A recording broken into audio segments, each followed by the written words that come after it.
بہت ساری 6 basic organs ہیں جس میں ایک جنرل اسمبلی ہے، سیکنڈ سیکورٹی کاؤنسل ہے، سیکریٹریٹ ہے، انٹرنیشنل کورٹ آف جسٹس ہے، اکنامک اینڈ سوشل کاؤنسل ہے اور ٹرسٹیشپ کاؤنسل ہے۔ جو فرسٹ پرنسپل آرگن ہے یونائٹیڈ نیشن آرگنائزیشن ہے وہ جنرل اسمبلی ہے۔ اس کی جو ممبر ہے وہ 193 ہے۔ جتنی بھی آل اوور دا ورلڈ ہے سارے یونائٹیڈ نیشن آرگنائزیشن کے ممبر ہیں، سوائے سوئٹزرلینڈ کے وہ اس کا ممبر نہیں ہے۔ جو جنرل اسمبلی ہے اس کا 1 پریزیڈنٹ ہوتا ہے اور 21 وائس پریزیڈنٹ ہوتے ہیں۔ ان کو یا تو الفابیٹک آرڈر سے الیکٹ کیا جاتا ہے یا پھر کانٹینینشل بیسس پر، مین کہ یا تو ان کے جو اسٹیٹ کے نیمس ہوتے ہیں ABC کے اکارڈنگ کیا جاتا ہے یا پھر جو کانٹیننٹس ہوتے ہیں ان کے اکارڈنگ ان کی سلیکشن ہوتی ہے۔ ایک اسٹیٹ جو ہوتا ہے جو ایک ممبر اسٹیٹ ہے وہ جو یونائٹیڈ نیشن میں اپنے 5 ڈیلیگیٹس بھیج سکتا ہے جن کی جو وہ اکول ہوں گے 2 کی اور صرف ایک ووٹ کاسٹ کر سکتے ہیں۔ یونائٹیڈ نیشن آرگنائزیشن کی جو جنرل اسمبلی ہے اس کے جو سیشن ہوتے ہیں یہ صرف ایک دفعہ ملتا ہے سال میں سپٹمبر میں، لیکن اگر کوئی ایشو ارائز ہوتا ہے جس سے ورلڈ پیس کو تھریٹ ہو یا کوئی کانفلکٹ ارائز ہوتا ہے تو یہ سیشن ان کا کسی بھی ٹائم بلوایا جا سکتا ہے۔ اس کے بہت سارے فنکشنس ہے، بہت واسٹ ہے، لیکن جو موسٹ امپورٹنٹ ہے وہ فرسٹ ون ہے مینٹینس پیس، یہ پیس کو مینٹین کرتا ہے۔ بجٹنگ، جتنی بھی بجٹنگ ہوتی ہے کہ کس چیز پر کتنا لگانا ہے، کس پروجیکٹ پر کتنا پیسہ لگے گا، مطلب جتنے بھی اس کے ممبرس ہیں ان کی کتنی سیلری ہوگی، سیلری کن بیسس پر دی جائے گی، کتنی سیلری دی جائے گی، یہ بھی اس کا فنکشن ہے۔ اور جو فور موسٹ امپورٹنٹ فنکشن ہے وہ ایڈمیشن آف نیو اسٹیٹ ہے کہ جتنے بھی نیو اسٹیٹ آتے ہیں یہ ان کے ایڈمیشن کرتا ہے۔ جیسے کہ ابھی بھی فلسطین کو ممبرشپ ملی ہے تو یہ بھی ان کی ایڈمیشن یہ ایڈمیشن جنرل اسمبلی نے کرائی تھی۔ اب جو سیکنڈ آرگن ہے وہ سیکورٹی کاؤنسل ہے، یہ موسٹ امپورٹنٹ اینڈ پاورفل جو ہے آرگن ہے یونائٹیڈ نیشن آرگنائزیشن ہے۔ اس کی جو ٹوٹل ممبرشپ ہے وہ 15 ہے، اس میں 5 جو ہوتے ہیں وہ پرماننٹ ممبر ہوتے ہیں اور جو 10 ہوتے ہیں وہ 2 ایئرس کے لیے الیکٹ کی جاتے ہیں۔ جو 5 ممبرس ہیں اس میں ایک USA ہے، ایک چائنا ہے، ایک فرانس ہے، رشیا ہے اور اس کا جو ممبر ہے UK بھی اس کا ممبر ہے، پرماننٹ ممبر ہے۔ یہ جو پرماننٹ ممبر ہوتے ہیں ان کے پاس ویٹو کی پاور ہوتی ہے۔ ویٹو کی پاور وہ پاور ہوتی ہے کہ اگر یہ چاہیں تو کسی بھی فیصلے کو جو ریزولوشن ہوتے ہیں اس کو یہ روک سکتے ہیں۔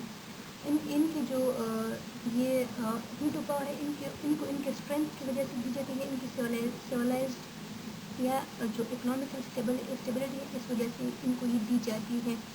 اچھا، جو ڈیسیجن یہ لیتے ہیں وہ بائنڈنگ فورس ہوتے ہیں ان کی جو ڈیسیجن ہوتے ہیں وہ جلدی امپلیمنٹ ہو جاتے ہیں۔ جو جنرل اسمبلی کے ڈیسیجن ہوتے ہیں وہ نان بائنڈنگ فورس ہوتے ہیں، جو سیکورٹی کاؤنسل کے ہوتے ہیں وہ بائنڈنگ فورس کے ہوتے ہیں۔ اور اگر کوئی ایشو سیکورٹی کاؤنسل میں چل رہا ہو تو اس کو آپ جنرل اسمبلی میں ڈسکس نہیں کر سکتے۔ اس کے علاوہ اس کے جو امپورٹنٹ فنکشنس ہیں کہ جو ہے پیسفل سیٹلمنٹ آف ڈسپیوٹس ہے کہ اگر کوئی اسٹیٹ ہے 2 اسٹیٹ ہے یا 2 سے زیادہ اسٹیٹس ہیں ان کے بیچ کوئی کانفلکٹس ہو تو اس کو ریزالو کرنے کی جو رسپانسبلٹی ہے وہ سیکورٹی کاؤنسل کی ہے۔ سیکنڈ جو اس کا فنکشن ہے وہ ہے کہ یہ ایگریشن کو اسٹاپ کرتا ہے کہ جہاں پر بھی ایگریشن ہو رہی ہیومن رائٹس کو وائلیٹ کیا جا رہا ہو تو یہ ان کو اسٹاپ کرنے کی جو رسپانسبلٹی ہے وہ سیکورٹی کاؤنسل کو دی گئی ہے۔ اس کے بعد سیکریٹریٹ ہے، جو UN کا مین آفس ہے وہ سیکریٹریٹ ہے۔ سیکریٹریٹ کو جو ہیڈ کرتا ہے وہ سیکریٹری جنرل ہوتا ہے۔ سیکریٹری جنرل کو 5 ایئرس کے لیے الیکٹ کیا جاتا ہے، اس کو الیکٹ جنرل اسمبلی کرتی ہے، لیکن جو ریکمنڈیشن ہوتی ہے وہ سیکورٹی کاؤنسل دیتا ہے۔ یہ جو ہوتا ہے جو سیکورٹی جنرل ہے یہ ایڈمنسٹریٹو آفیسر ہے، UN کا چیف ایڈمنسٹریٹو آفیسر۔ اچھا، جو سیکریٹریٹ کے مین فنکشنس ہے اس میں ایک جو ہے ایڈمنسٹریشن کی جتنی بھی پالیسی فارمیشن ہوتی ہے UN کی، یہ اس کے آرگنس کے لیے جتنی بھی پالیسی فارمیشن ہوتے ہیں، ایگزیکیوشن ہوتی ہے، ایگزیکیوشن نہیں سوری صرف جو فارمیشن ہوتی ہے وہ سیکریٹریٹ کرتا ہے۔ اس کے بعد رپورٹنگ کرتا ہے۔ رپورٹنگ اس طرح کرتا ہے کہ اگر کہیں پر کوئی ایشو چل رہا ہو تو یہ رپورٹ کرتا ہے باقی آرگنس سے کہ آپ کو اس پر ایکشن لینا چاہیے۔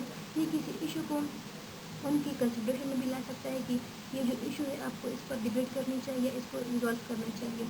تھرڈ ون ہے فیسیلیٹیشن، یہ فیسیلیٹیٹ کرتا ہے جو باقی آرگنس ہے یونائٹیڈ نیشن آرگنائزیشن ان کو جو سیکریٹریٹ ہے یہ ان کو فیسیلیٹیٹ کرتا ہے، ان کو ایڈ پرووائڈ کرتا ہے ایڈمنسٹریشن میں، رپورٹنگ میں یا باقی ان کی فنکشن میں بھی ان کو فیسیلیٹیٹ کر سکتا ہے۔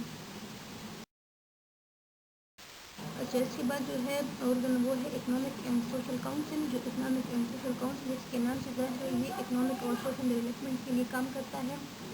اس کے علاوہ جو اس کی سیشن ہوتے ہیں یہ سال میں 2 دفعہ ملتے ہیں، اس کے 54 ممبرس ہیں اور یہ 3 ایئرس کے ٹرم کے لیے الیکٹ کیے جاتے ہیں۔ اچھا، جو لاسٹ آرگن ہے یونائٹڈ نیشن آرگنائزیشن کا وہ ٹرسٹی شپ اور کاؤنسل ہے۔ ٹرسٹی شپ کاؤنسل وہ کاؤنسل ہے جو کہ ان ریجنس کے ڈیولپمنٹ کے لیے کام کرتا ہے جو ٹرسٹ ٹریٹریز ہوتے ہیں۔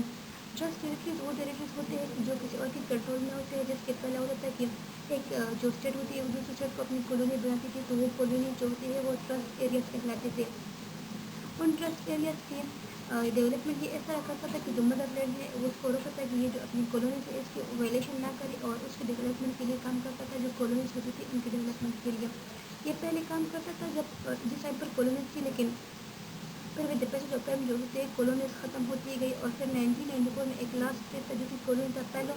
جب اس نے انڈیپینڈنس لی تو جو یہ ٹرسٹیشپ کاؤنسل ہوتا تھا یہ کولیپس کر گیا، یہ اب فنکشننگ نہیں کرتا، کیونکہ یہ جس علاقوں کے لیے فنکشننگ کرتا تھا تو وہ علاقے اب نہیں ہے، تو بس اس کا جو فنکشن ہے وہ ختم ہو گیا ہے۔ انٹرنیشنل کورٹ آف جسٹس، اس میں 15 ججز ہوتے ہیں جو کہ 9 ایئرس کے ٹرم کے لیے الیکٹ کیے جاتے ہیں۔ ان کو الیکٹ جنرل اسمبلی کرتی ہے، لیکن جو ریکمنڈیشنز ہوتی ہیں وہ سیکورٹی کاؤنسل لیتا ہے۔ یہ ان چیزوں پر فیصلہ سازی کرتا ہے جو کہ ممبرس اس کو ریکمینڈ کرتے ہیں۔ اس کے علاوہ یہ ایڈوائزری جوریزیشن بھی کرتا ہے، مین کہ اگر اس کی کوئی ایڈوائس لی جائے، ایڈوائس کا کہا جاتا ہے تو یہ ایڈوائس دی دیتی ہے۔ اگر کوئی فیصلہ جو ہے اس کو امپلیمنٹ ہونے کے لیے، اس کو ایگزیکیوٹ ہونے کے لیے اس پر جو ہوتے ہیں 9 ججز کا متفق ہونا بہت مطلب ضروری ہوتا ہے۔ اگر 9 سے کم ہو تو اس پر فیصلہ نہیں ہوتا۔